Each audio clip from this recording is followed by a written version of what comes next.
Coucou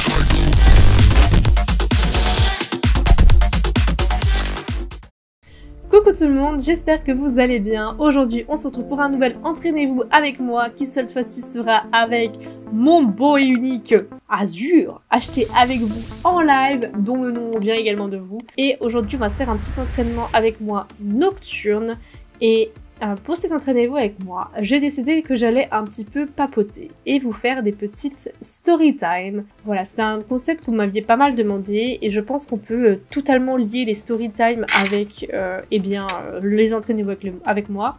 Je pense que c'est ce qui passe le mieux. Et donc je me suis dit qu'aujourd'hui, pendant que j'allais entraîner Azur, j'allais vous raconter mes pires anecdotes. Alors, il y aura surtout du pire en négatif, mais il peut y aussi y avoir du pire qui donne du bon. Enfin, vous verrez ça, j'ai une anecdote qui sort un peu du lot. Mais je voulais vous la raconter parce qu'elle est drôle, mais elle est bien et drôle et pas drôle. Enfin bref, voilà, vous avez compris. On va pas perdre plus de temps et on va se mettre en route tout de suite pour ce nouvel Entraînez-vous avec moi.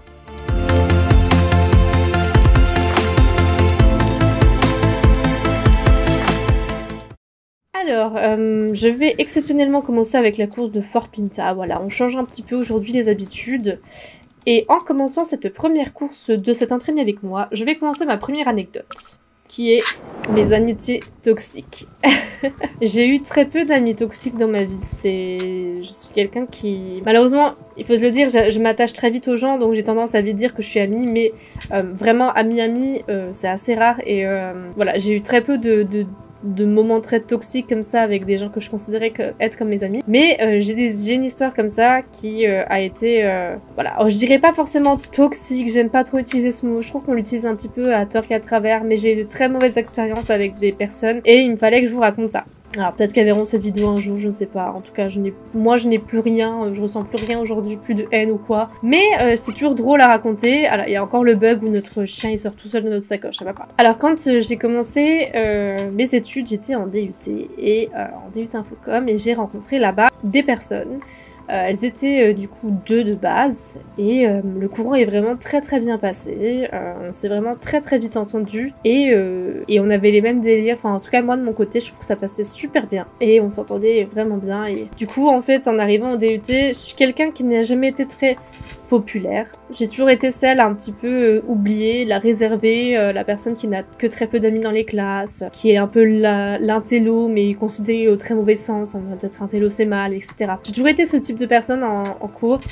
Et d'ailleurs ça me fait penser à une nouvelle anecdote maintenant, ça y est j'en ai plein qui arrivent. Et voilà, donc quand je suis arrivée en DUT, j'étais pareil, c'est-à-dire que j'avais ni trop d'amis, ni pas beaucoup, enfin bref voilà. Et du coup quand j'ai pu être avec elle, j'étais plutôt contente, parce que voilà, le courant passait bien. Et puis après, au début de la deuxième année de DUT, une autre personne nous a rejoint, donc on était un peu un quatuor à peu près. Mais voilà, alors les deux filles se connaissaient depuis longtemps, elles venaient du même endroit, elles avaient fait le même lycée et tout, et du coup voilà. Et donc la deuxième année, elles venaient tous les midis chez moi pour manger, etc. Pour réchauffer leur plat, parce que c'était un peu après le Covid, donc il y avait plus de micro-ondes dans le DUT, etc.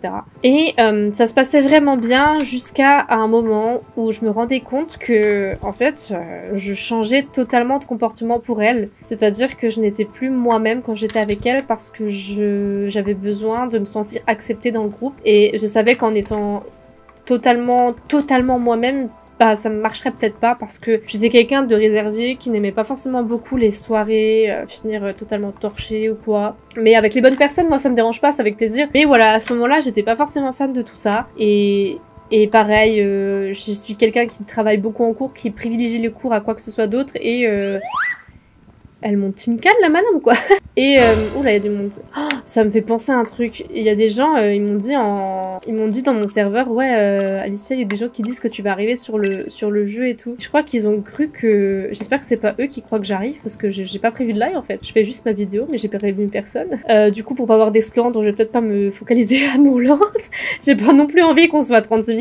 Bref, du coup, à partir de ce moment-là, j'ai commencé à être un peu plus en retrait du groupe, et du coup, à partir de là, ça a commencé à partir un peu en cacahuète. Il y a une fois par exemple où on avait cours le matin et l'après-midi on n'avait pas cours, donc je me suis dit tiens je vais faire mon petit emploi du temps, je me planifie mes révisions et tout, et en fait il fallait qu'on bosse un projet, et il pleuvait, il flottait, j'avais 15 minutes de marche pour aller au centre-ville, elle voulait qu'on se retrouve toutes au centre-ville et tout, et qu'on fasse voilà, le travail au centre-ville, sauf que moi j'avais pas forcément envie, et j'avais planifié tout mon emploi du temps, et elles avaient un peu dit ça au dernier moment, et elles se l'étaient dit entre elles, mais elles nous l'avaient pas dit au reste du groupe, donc du coup moi j'étais là en mode bah vous voulez pas, je sais pas, qu'on le fasse autrement, je sais pas, et enfin je leur disais, j'avais un peu la flemme quoi. Bon après c'est honteux, je sais, voilà, c'est un travail, mais je veux dire il y a d'autres moyens de travailler que d'aller au centre-ville, surtout quand il flotte quoi. Il fallait peut-être prévenir un peu plus tôt. Quand on a un travail de groupe, on prévient pas à la dernière minute. Bref, je leur ai dit, et à partir de là, je m'en suis pris plein la gueule en mode on se mettra plus jamais avec toi si c'est comme ça, etc. Enfin plein de petits trucs comme ça, et à ce moment-là j'ai fini en pleurs chez moi toute seule en mode faut pas me faire ça, je suis un peu sensible quoi.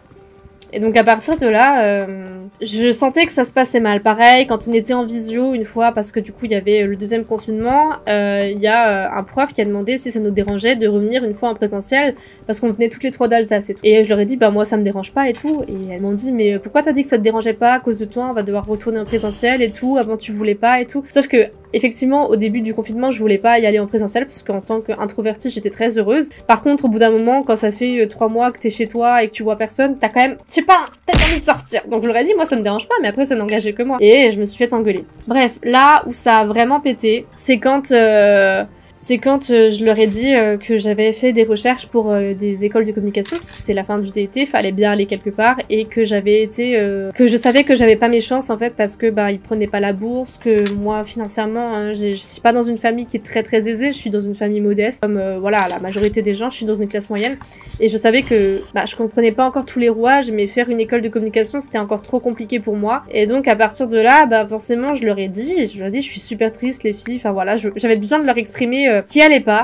Et en fait, je m'en suis un peu pris en mode oui, mais t'as qu'à vendre ta voiture, si tu vas à Lyon, t'en auras pas besoin. Parce que je voulais aller faire une école de com à Lyon, mais c'était trop cher et ils prenaient pas la bourse. Donc c'est pour ça que je savais que ce serait pas possible pour moi. Et du coup, elle me disait de vendre ma voiture et tout. Sauf que moi, ma voiture, j'en ai besoin parce que je me déplace autrement que par. Déjà, je ne vis pas à Lyon. Donc même si je fais une école à Lyon, je vais pas sacrifier ma voiture pour pouvoir faire une école parce que ma liberté, ma locomotion est plus importante qu'une école. Enfin, je sais, c'est bizarre, tout le monde ne pense pas comme ça, mais je peux pas me priver de ma liberté juste pour une école de com, c'est pas possible. Pareil, elle disait, arrête de chercher que dans ta vallée et tout, enfin, presque des reproches et tout.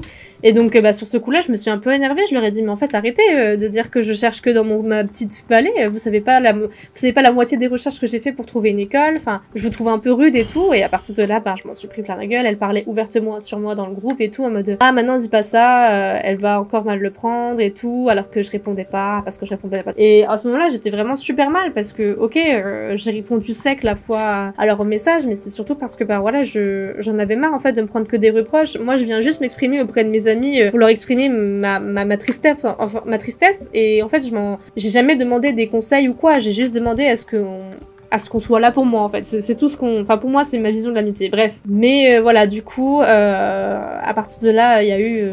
on se sont vraiment fait la gueule. Et la troisième amie, du coup, qui était mon amie de base et qui a rejoint le groupe, a tenté d'apaiser les choses. Sauf que son appel a été, je pense, l'une des pires expériences d'amitié de ma vie. Ça n'a été que des reproches. On s'est appelé pendant 1 heure. Elle ne m'a fait que des reproches. Elle n'a même pas pris une seule fois ma défense. Elle m'a enfoncée. À chaque fois, je lui disais désolée. Je me suis excusée je ne sais pas combien de fois. Pour les comportements que j'ai pu avoir, si j'ai été un peu froide effectivement quelquefois parce que j'étais saoulée, bref voilà, je me suis excusée. Ça n'était que des reproches, tu as fait ça, et le truc où c'était vraiment, en fait ça c'est la base de mon anecdote, c'est le nouvel an. Le nouvel an, avant que tout ça arrive, je vous explique qu'il y avait une 4e personne qui était mon amie de base au tout début des DUT, mais qui s'est éloignée de moi parce que je ne faisais pas de soirée avec elle, et elle me l'a dit ouvertement, j'ai tendance à être plus proche des gens avec qui je fais des soirées. Bref, cette personne-là a fait nouvel an chez elle et a invité tout mon groupe de potes, sauf moi, pour excuse que sa mère ne voulait que 6 personnes, que il y avait que 6 personnes, donc tout mon groupe d'amis était invité, pas moi. Et donc, c'est même pas elle qui est venue me le dire, c'est du coup mes amis, donc les 2 filles plus la 3e, où on avait un groupe ensemble qui sont venus me le dire. Je leur ai dit, écoutez, c'est pas de votre faute, je vous remercie quand même d'avoir été poli et de me l'avoir dit, au moins je le sais. Je sais que c'est pas votre faute, je leur ai même dit je vous aime, profitez bien de la soirée, envoyez-moi beaucoup de photos. Bref, ça s'est très bien fini, tout le monde était là tout content, ok, en mode ok cool, pas de soucis, merci de ta compréhension, ça. Pendant l'appel avec cette personne, quand je l'ai appelée pour mettre les choses au clair, elle m'a dit ouvertement, on était vraiment déçus de toi en fait parce que on avait l'impression que ça te dérangeait même pas de pas venir à la soirée, t'avais même pas l'air triste et tout, de pas venir à Nouvel An. J'étais là, mais vous voulez quoi en fait? Je n'ai pas été invitée, je ne vais pas pleurnicher pendant 3 heures. Je veux dire par là que c'est moi qui ne suis pas invitée. J'allais pas pleurer dans leurs bras en leur disant « Invitez-moi, s'il vous plaît, c'est trop triste, vous serez rien sans moi. » Je suis pas le centre du monde. Alors, et je leur ai juste pas dit, mais forcément, j'ai été triste. Je leur ai dit « Ok, bon, c'est pas super ouf, mais bon, tant pis, vous y pouvez rien. » Je savais qu'elles y pouvaient rien. Je veux dire par là... Enfin, c'est comme ça, quoi. Je vais pas pleurer. Pareil, elle m'a dit du coup que cette personne qui a fait Nouvel An ne m'aimait pas et que j'aurais dû aller la voir pour lui demander pourquoi elle ne m'aimait pas. Alors, je sais pas quel raisonnement vous avez, mais moi, en tout cas, si quelqu'un ne m'aime pas, ce n'est pas mon problème. Ce n'est pas à moi d'aller chercher pourquoi vous ne m'aimez pas. C'est comme ça. Mais voilà. Mais juste, si elle m'aime pas, la moindre des choses, c'est... de son côté de me le dire et de me dire les choses honnêtement et de pas dire oui c'est sa maman qui l'empêche d'avoir plus de 6 personnes. Enfin bref, en fait c'est juste cette anecdote, c'est le fait qu'elle m'ait reproché ce jour-là de ne pas avoir été triste parce que je n'étais pas invitée au Nouvel An, voilà. Alors que je leur ai quand même dit que je les aimais, qu'il fallait qu'elles m'envoient des photos, ce qu'elles n'ont jamais fait. Plein de choses comme ça, et c'est surtout aussi parce que ce Nouvel An c'était la première fois que y avait le copain de mon frère qui arrivait et qui faisait Nouvel An avec nous, donc je me suis dit bah écoutez c'est pas grave, d'une pierre deux coups au moins je vois quand même mon beau-frère et tout, enfin plein de trucs comme ça. Mais voilà. Et du coup cet appel j'ai fini en pleurs et après du coup cet appel je ne leur ai plus parlé, sauf que après on est revenu en présentiel au DUT et j'ai fini toute seule. Enfin, j'avais quand même 2-3 personnes avec qui je parlais, mais c'était pas pareil. Et je me faisais ignorer. Ça parlait fort en classe. Je sais très bien qu'elle parlait sur moi ouvertement au DUT. Ce qui fait que, en fait, la fin de mon DUT n'a pas été d'une expérience très enrichissante et que le DUT ne me manque pas, socialement parlant. Et que socialement parlant à la fac j'ai de bien plus belles relations et que les gens sont beaucoup moins, comme dit pas toxiques mais ont des comportements moins poussés à l'extrême comme ça et franchement c'était affreux et j'ai rarement eu des cas comme ça et je suis bien contente que tout ça soit passé. Donc voilà, maintenant j'ai plus aucune haine contre elle, des fois même je me dis que j'aimais bien les moments qu'on passait tous ensemble franchement, mais il y a eu des comportements que moi je pouvais pas tolérer, alors j'ai peut-être pas forcément été parfaite dans toute l'histoire que je vous raconte, j'ai peut-être moi aussi eu des comportements qui n'étaient pas plaisants, je me rappelle plus très bien, c'était quand même il y a 3-4 ans. Mais en tout cas, je me serais jamais permis d'aller leur rabâcher tout ça à la gueule ou d'aller leur reprocher des trucs aussi débiles que ce qu'ils m'ont reproché. Et ce que je sais, c'est que je me suis excusée et que je n'ai jamais eu d'excuse de leur part quand on a fait cet appel. Donc voilà. Ou alors je m'en rappelle pas. Et si je me rappelle pas, c'est ma faute encore. Alors la deuxième anecdote. Donc je vous ai pas dit dans cette vidéo, mais cette vidéo est assez personnelle. Ce sont plutôt des anecdotes très personnelles et pas forcément du SSO. Mais je pense que ça vous plaît bien. Généralement, on aime bien s'immiscer dans la vie des gens comme ça. Donc voilà. Alors au niveau des anecdotes personnelles, il y en a une vraiment très personnelle qui m'est arrivée. C'était compliqué c'est compliqué à décrire, mais c'est ce qu'on pourrait appeler ma première réelle relation. Qui apparemment n'est pas une réelle relation, mais bref, je vais vous expliquer. J'ai pendant 2-3 étés été caissière dans un supermarché près de chez moi. Et il y a 2 ans, c'est arrivé en 2021, il y a un garçon, donc un mec qui est passé une fois à la caisse et je me suis dit bon il est plutôt beau, j'ai un coup de cœur physique, voilà, parce que faut pas se mentir, hein, les coups de cœur physiques, oui c'est le premier truc qu'on a généralement. Et écoutez, il m'avait bien plu et il est revenu plusieurs fois à ma caisse et on commençait à se parler, à bien rigoler et tout, il y avait même du tactile des fois, il venait me voir en rigolant et tout, enfin bref, c'était cool et je me suis dit bah il a l'air plutôt cool et un jour, il est passé à ma caisse, on a parlé, il m'a un petit peu fait comprendre qu'il travaillait du coup dans un bar-hôtel pas très loin de là où il y a le magasin, en fait tout est petit hein, où on était. Et il m'a proposé, je crois que c'est lui qui m'avait proposé de venir boire un coup, donc c'est ce que j'ai fait, j'y suis allée avec des amis. Et moi qui suis une grosse timide, ils m'ont poussée à sortir de ma zone de confort et ce jour-là, je suis allée prétendre lui donner du pourboire et en fait, je lui ai demander comment il s'appelait, etc., qui il était, son Instagram, parce que nous on fait avec Instagram et pas Snap, vous voilà, je les fous. Et bref, donc le soir même, totalement fou, hein, il nous a invités chez lui, trop bien, trop cool, franchement, pépouze et tout, c'était super bien. Et bref, ça se passait super bien, c'était cool, et j'ai senti que le courant passait vraiment très très bien, genre vraiment il y avait un bon courant, il était super chill, enfin voilà, j'aimais beaucoup sa personne, et donc ce qui fait qu'on s'est revus plein de fois, on s'est embrassés, et à partir de là, moi je me posais pas de questions à Alors faut savoir que je suis quelqu'un qui se pose beaucoup de questions dans la vie, je suis une overthinker comme on dit, et je passe mes journées à réfléchir à tout et rien, et malheureusement beaucoup à tout et à rien aussi, bref. Et donc du coup, ça m'a vraiment choquée parce que quand je reviens, je le sentais pas sur le moment venu, mais en prenant du recul, c'était vraiment très sain parce que je me posais pas de questions, ça se faisait très spontanément par rapport à d'autres trucs où vraiment je me posais H24 des questions, je me disais est-ce que je suis normale et tout. Là franchement je me sentais à mon aise. Et donc voilà, et c'est voilà, je veux dire les termes, je suis très honnête avec vous, c'est avec lui que j'ai eu ma première fois, etc. Et voilà, et ça se passait bien. De bons moments de mon délire. Ça a duré pas très longtemps. Ça a duré 3-4 semaines. Ça a pas duré très longtemps. C'est pour ça que je peux pas... Je sais pas si on peut appeler ça une réelle relation ou pas. Mais partez pas, attendez, j'ai encore de quoi vous dire. Ça se passait bien. Alors, les éléments sont peut-être pas dans l'ordre parce que ça fait 2 ans et vous savez, j'ai une mémoire un peu approximative. Mais du coup, ce qui s'est passé, c'est que déjà, moi, de mon côté, il y a forcément un moment où Alicia Overthinker revient et je savais plus... Je commençais à avoir beaucoup ses défauts, en fait. Ça est arrivé une semaine avant que ça parte en couille, vraiment, mais je commençais à avoir beaucoup ses défauts, à me poser beaucoup de questions sur lui, et du coup, alors qu'il se passait rien, hein, il y avait rien à se poser, mais il y avait vraiment une routine qui s'était installée, on n'avait jamais vraiment fait de date, j'allais tout le temps chez lui, c'était vraiment très casual, comme on dit, mais... Et du coup, je sais pas, j'avais un blocage, en fait. J'ai eu un blocage à ce moment-là, et je ne sais pas pourquoi, je commençais à voir que ses défauts et tout, et c'est bizarre. Et moi, je pense qu'honnêtement, à ce moment-là, en fait, c'était juste que je tombais amoureuse et que j'étais plus dans ce moment de crush. Pendant longtemps, je me suis dit que, en fait, j'étais en train de perdre mes sentiments ou quoi, mais c'est juste avec l'expérience et ce que j'ai vu sur les réseaux sociaux. Alors, je sais que les réseaux sociaux ne sont pas d'une source sûre, mais beaucoup de gens disent que à partir de ce moment-là, c'est là que tu vois l'amour et que tu arrêtes d'idéaliser la personne en fait, et que tu commences à développer des trucs plus sérieux que l'idéalisation. Et donc, pendant une semaine, j'ai pris un peu de recul et j'ai demandé à ce qu'on se voit moins parce que le truc, c'est qu'on se voyait vraiment tous les jours. J'allais le voir, j'allais tout le temps au bar. Malheureusement, je prenais des mauvaises habitudes parce que je voyais les gens bourrés. Je commençais à parler à des gens totalement ivres. Alors moi pas, hein, mais je me socialisais avec des gens. J'aime pas trop me socialiser avec, tu vois. Bref, ça commençait à aller mieux quand j'ai eu ma rentrée du coup à la fac à Besançon, et quand je suis revenue le soir, je voulais absolument le voir, donc je l'ai vu et tout, ça se passait bien. C'était un peu plus distant que d'habitude, mais très câlin, très chat, vraiment comme d'habitude. Et il m'a dit bah t'as qu'à revenir le lendemain. Ok, moi y a pas de souci, je peux revenir, pas de souci. Et en fait, ce soir-là, j'ai attendu tard, vers 23h, enfin avant que je parte en fait, j'étais prête à y aller. Il me dit je préfère que tu viennes pas. En fait, je dois appeler ma, je sais plus s'il m'avait fait ça, je sais plus s'il m'avait dit ça quand j'y étais ou si c'était par téléphone, mais bref, à un moment il m'a fait comprendre qu'il allait appeler son ex et qu'il était pas sûr de comment il allait réagir et que c'était mieux que je vienne pas. Alors, petite précision, dès le début de la relation, il m'a dit qu'il voulait rien de sérieux. Donc moi, petite idiote que j'étais, je m'étais dit mais je peux le changer, voyons, c'était ma première relation, j'avais jamais eu de mec avant, je n'y connaissais rien, je m'étais dit wow, il va apprendre à connaître un petit peu, il va voir. Pas du tout, ne vous dites jamais ça, vous ne changerez jamais quelqu'un, ok? Ne vous dites jamais ça. Et donc, il m'avait dit tout de suite qu'il voulait rien de sérieux. Donc moi, comme une bonne enquêtrice, je lui ai demandé mais tu penses encore à ton ex? Et il m'a dit non. Non, mon ex...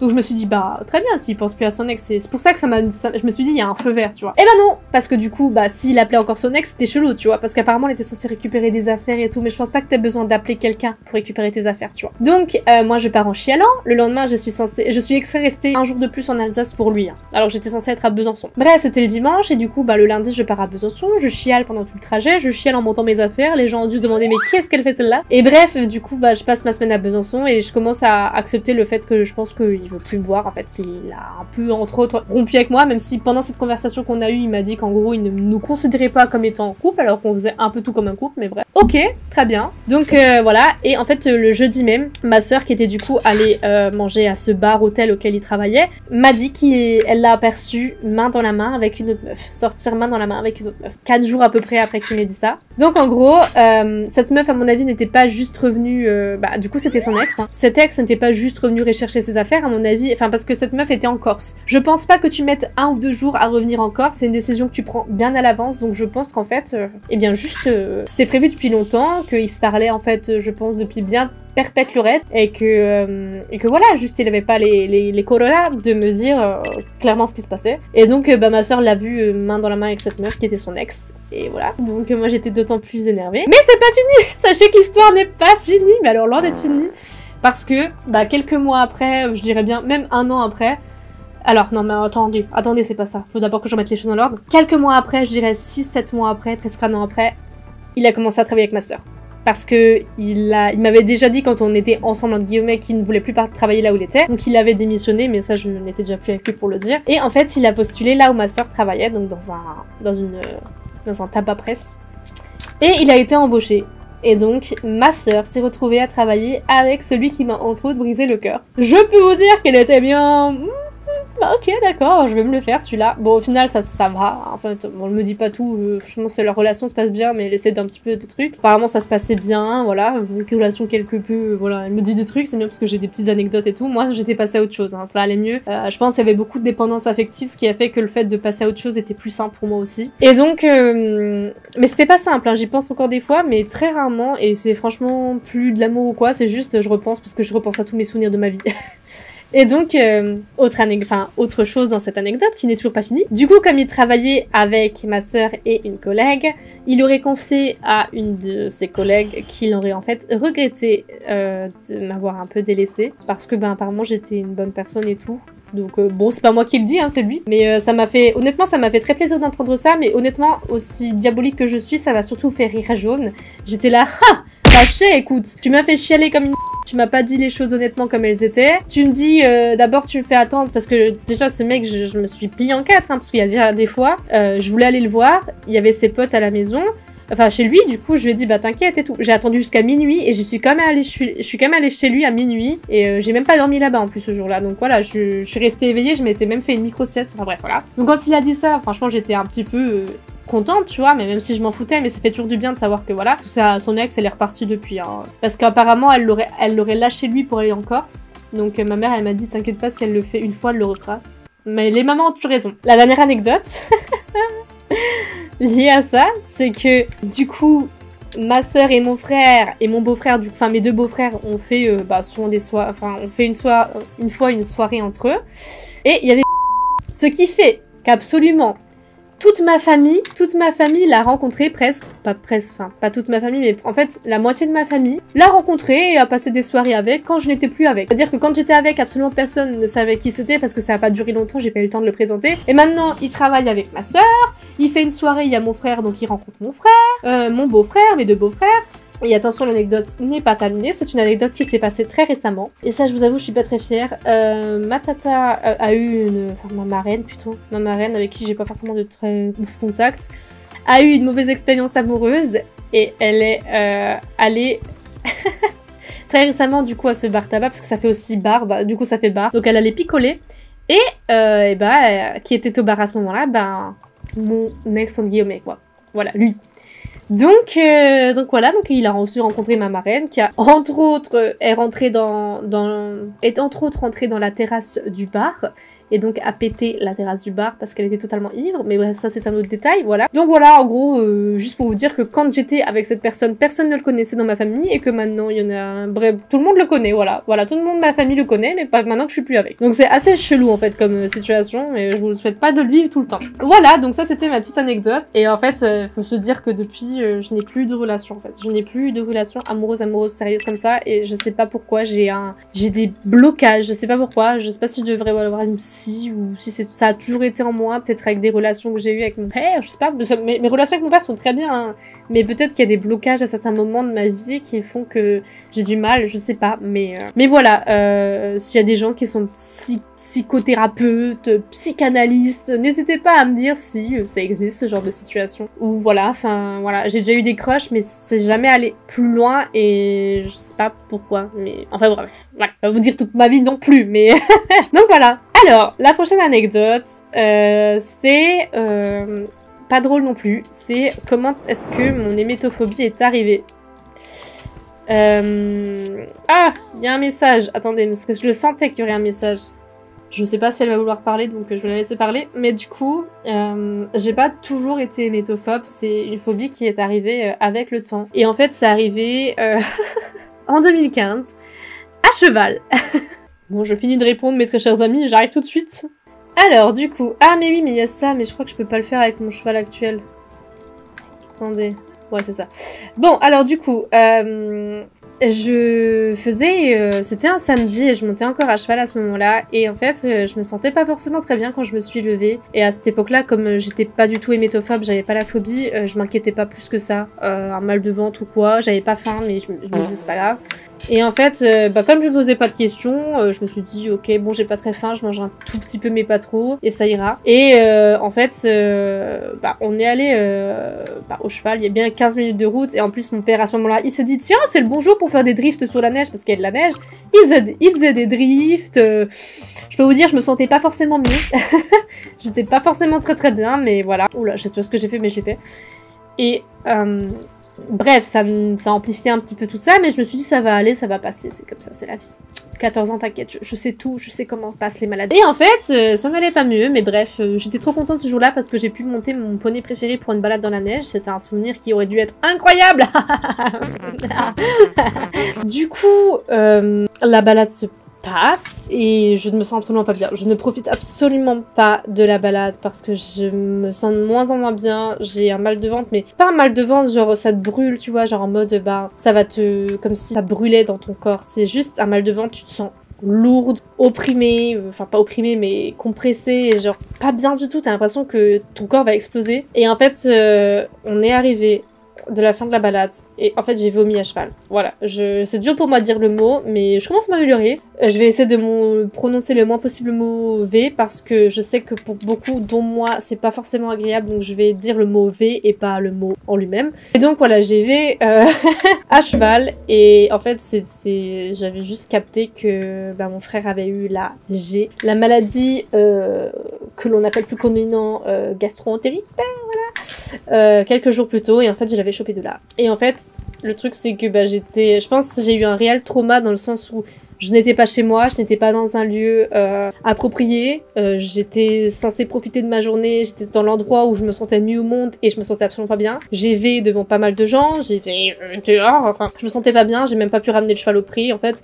Mon père, j'ai fait qu'une hâte, c'était qu'il revienne me chercher, et lui en plus, alors attendez, mon papa très drôle, il roule et il me dit au fait faut que j'aille déposer ma remorque à un moment, alors du coup j'ai encore attendu comme en PLS, j'étais au bout de ma vie, j'avais envie de mourir et il était encore en train de chercher son truc et tout, enfin bref, ok papa, t'inquiète pas, ça fait 10 fois que j'ai envie de V, que je suis au bout de ma vie, mais t'inquiète pas. Bref, je suis arrivée, je suis tout de suite allée aux toilettes, voilà, et enfin bref, voilà, je vous ai pas les détails, et du coup...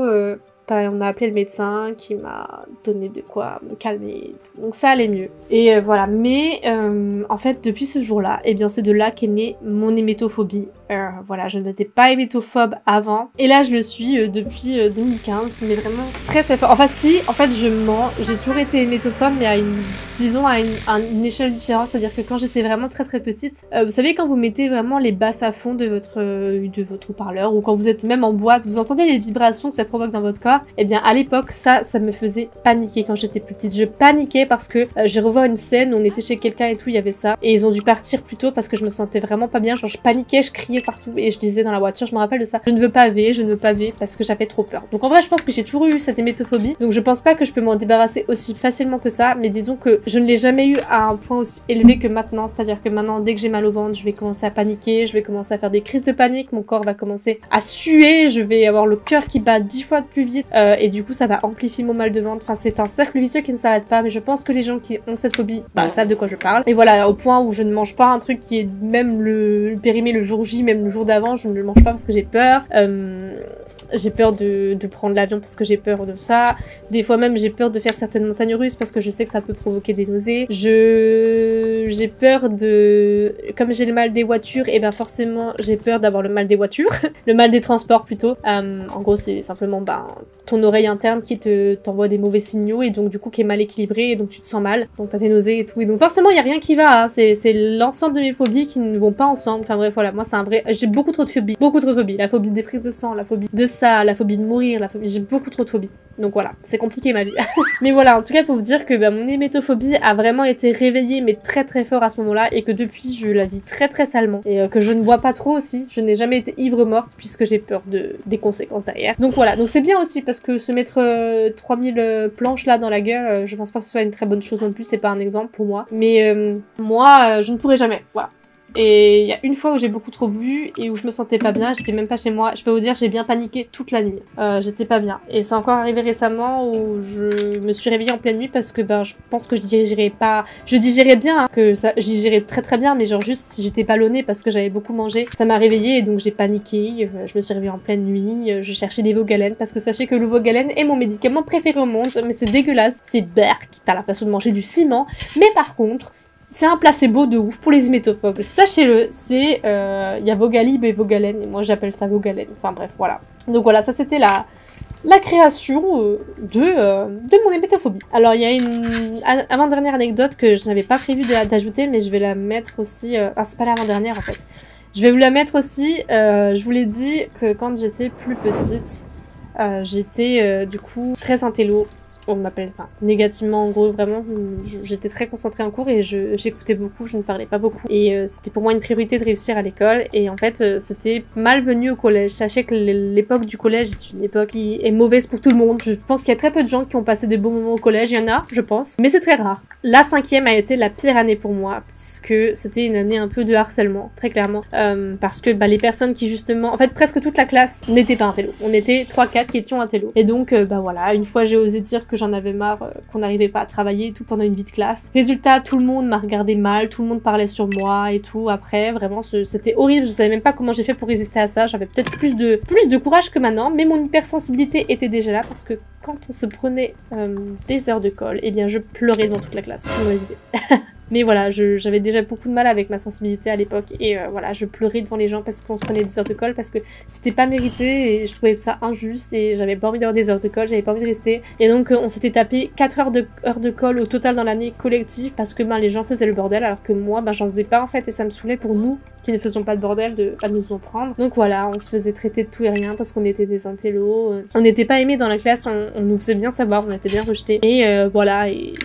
il y a plein de fois, ma pote elle s'est fait pousser par une meuf qui se sentait plus pissée, on était en cours de sport et je sais pas, ma pote, avec qui je suis encore amie, qui est la propriétaire de Neptune d'ailleurs, pour ceux qui le savent, s'est fait pousser par terre, voilà. J'ai encore ce souvenir là, c'est assez vague hein, bien évidemment, mais on était en cours de sport et elle s'est fait pousser. Et en fait je savais même pas quoi faire, j'étais incapable de défendre quoi que ce soit, mais j'ai toujours été avec elle, mais voilà, c'est cette année d'harcèlement, je ne peux pas. Alors les deux dernières anecdotes sont similairement liées au jeu et pas trop. Il y en a une qui est plus rapide que l'autre parce que je vais essayer de terminer assez vite parce que on va pas faire non plus 3 heures d'entraînement niveau avec moi, même si plus longtemps ça dure, mieux vous vous entraînez et ça c'est bien. Donc je peux vous arriver à entraîner votre cheval et moi aussi. Alors l'anecdote, je me suis fail. Alors pour ceux qui le savent peut-être ou pas, j'ai été interviewée par rapport à mon rôle de youtubeuse et d'ambassadrice sur SSO par une chaîne qui s'appelait à l'époque Soda Magazine, qui maintenant a changé. Si vous voulez aller le voir, il est super cool. Donc là, je vous mets bien sûr l'interview de mon interview dans la description si vous voulez aller voir. C'était très enrichissant. Et en fait, c'est un réel effet papillon. C'est un peu l'anecdote plutôt positive de ce truc qui a fini négative.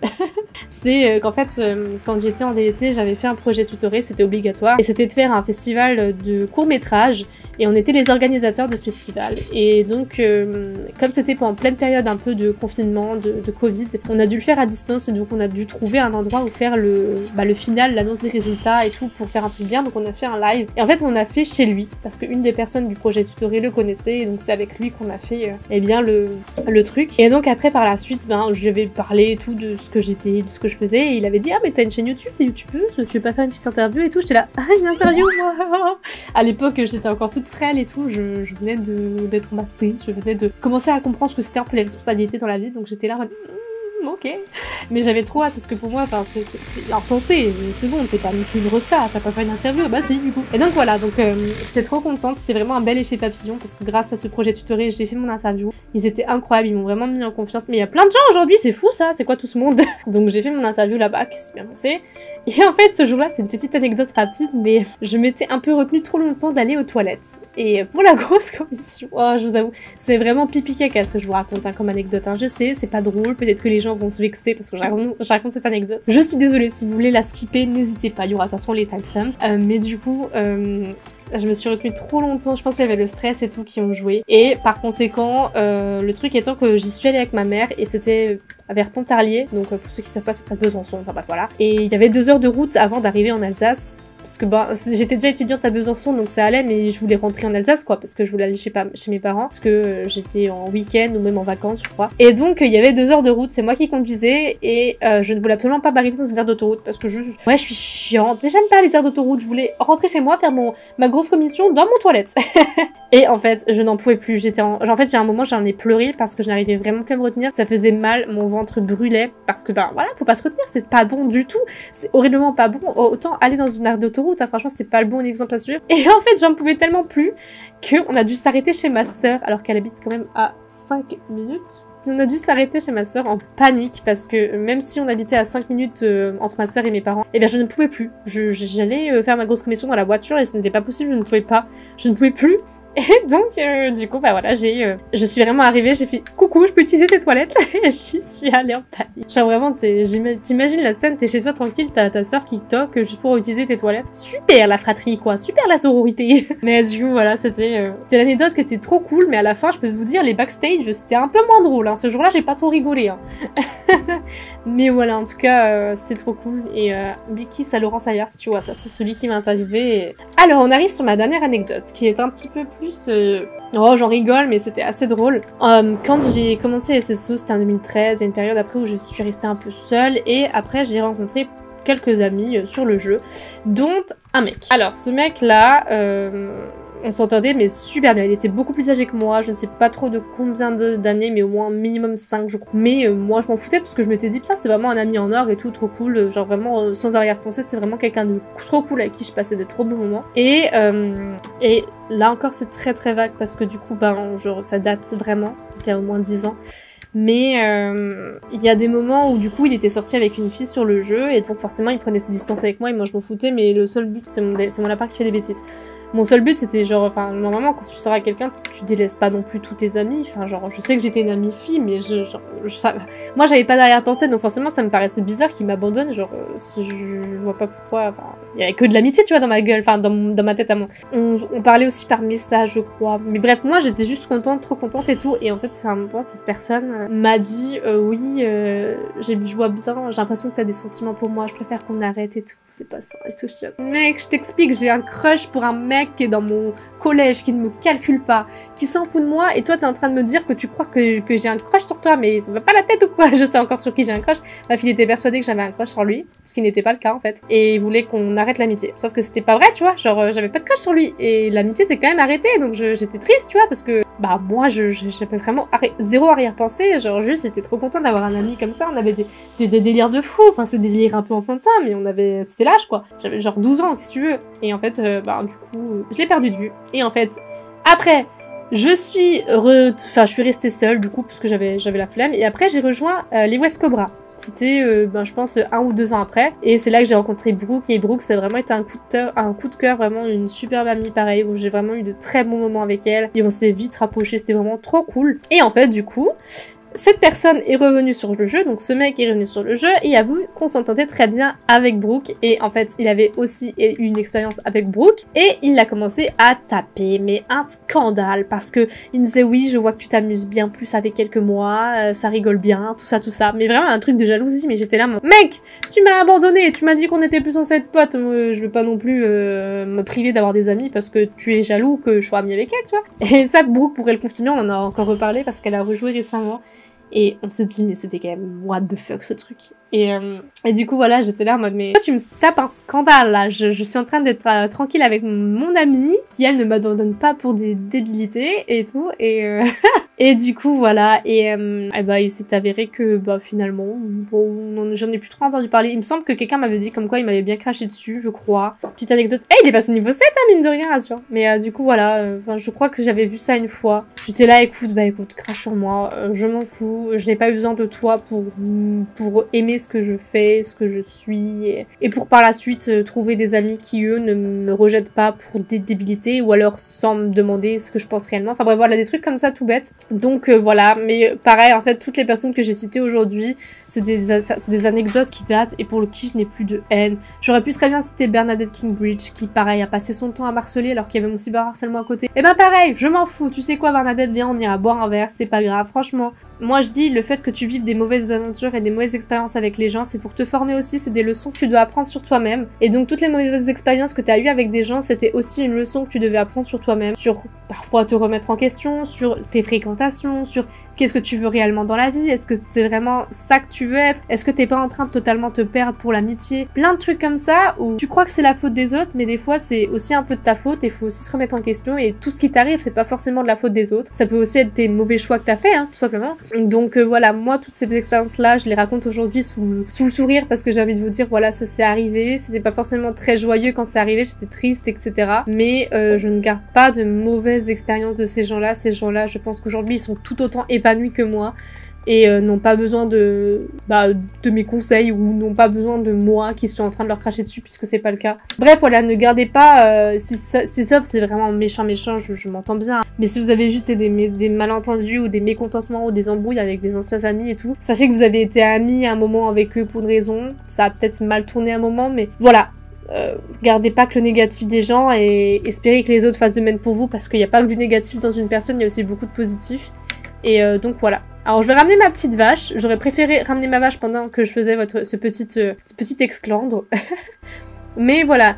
C'est vraiment une petite leçon que je voulais vous dire aujourd'hui parce que c'est vrai que j'ai parlé de pas mal de gens qui, j'ai dit oui voilà, ça s'est mal passé, etc. Ils verront peut-être cette vidéo, ils la verront peut-être jamais écoutée, c'est pas grave. Toutes les personnes que j'ai citées dans cette vidéo m'ont apporté quelque chose. Ils m'ont appris à être vraiment moi-même, à apprendre à m'accepter, à je sais pas, à me découvrir, à vivre des choses, vivre des aventures. Et ces gens-là, aujourd'hui je les remercie pour ce qu'ils m'ont apporté. Et voilà, écoutez, moi j'ai aucune haine envers eux et si un jour il fallait qu'on se reparle, n'importe qui, et bah écoutez, qu'on se reparle. D'ailleurs, pour vous dire la petite anecdote, on avait mis les choses au clair avec du coup le supposé ex, on s'était parlé, il était revenu me voir, il avait dit j'ai besoin de parler, de libérer, il s'est excusé pour tout ce qu'il a fait, je lui ai dit franchement t'es une belle personne, on s'en fout, vis ta vie. Et voilà, et ça s'est bien fini et j'ai envie de vous dire, je n'ai plus aucun remords, je suis contente d'avoir vécu ça. Ça a été une première relation où il était très respectueux, il ne m'a jamais rien forcé en quoi que ce soit. Ça s'est mal fini, mais voilà, écoutez, c'est comme ça, c'est la vie, ça arrive, ça arrive. En tout cas, voilà, cet entraînement avec moi était un petit peu plus long que les autres. J'avais besoin de vous raconter un petit peu mes petites anecdotes privées, il y en a encore plein et ma vie n'est pas forcément très passionnante, mais il y a plein de petites choses comme ça qui arrivent dans la vie et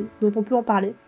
En tout cas, j'espère qu'elle vous a plu. Dites-moi à quel niveau a passé votre cheval ou à quel niveau est votre cheval actuellement maintenant que vous l'avez entraîné, si vous regardez cette vidéo pendant que vous entraînez votre cheval. Comme ça, je les aime tous, sachez que je commande tout, je regarde et tout. Donc n'hésitez pas à commenter, puis ça aide un petit peu pour le référencement. En tout cas, moi, je vous fais très gros bisous. Je vous remercie d'avoir regardé cette vidéo et je vous dis à bientôt pour une nouvelle vidéo. Ciao!